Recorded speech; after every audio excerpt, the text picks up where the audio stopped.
Magandang araw sa inyo mga katuwang. Ako po si Brother Ryan America, Disciple Preacher ng El Shaddai Tapat Chapters. Welcome sa ating almusal for our soul ngayong araw ng Sabado, March 8, 2025.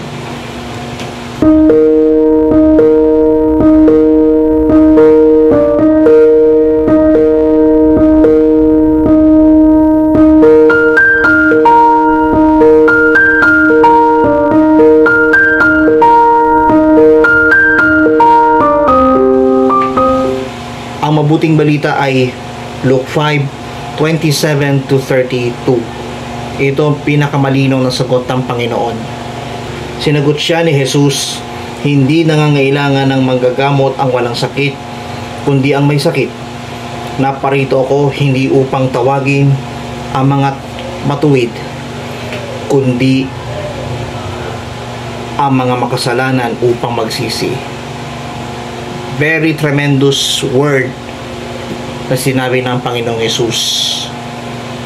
I came not for righteous but sinners. Ito po magandang fresh hot topic, viral at trending. Not for righteous but for sinners. He came not for the righteous people but for the sinners. Siya'y naparito hindi upang tawagin ang mga matuwid, kundi upang tawagin ang mga makasalanan. Tayong lahat ng mga makasalanan ng daigdig tinawag ng Panginoon upang tayo magsisi at magbalik loob sa Panginoon. Ika nga ng nilikhang awit ni Pastor Almasco, salamat po Panginoon.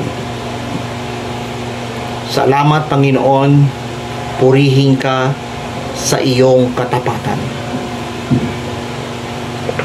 Dapat nating papurihan ng Panginoon sa kanyang katapatan.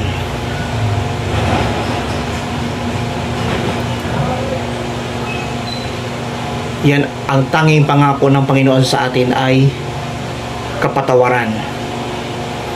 Kaya ating pagpasalamat sa Panginoon sapagkat tayong lahat ay kanyang pinatawad kung tayo po ay mga makasalanan. Lumapit tayo sa kanya at higit sa lahat, subukan nating ipadama ang pag-ibig ni Jesus. At sa pamagitan ng pag-ibig ni Jesus, maranasan natin ang kanyang kabutihang loob at kababaang loob. Kung nagustuhan niyo po ang video nito at pagpala, pass to everybody.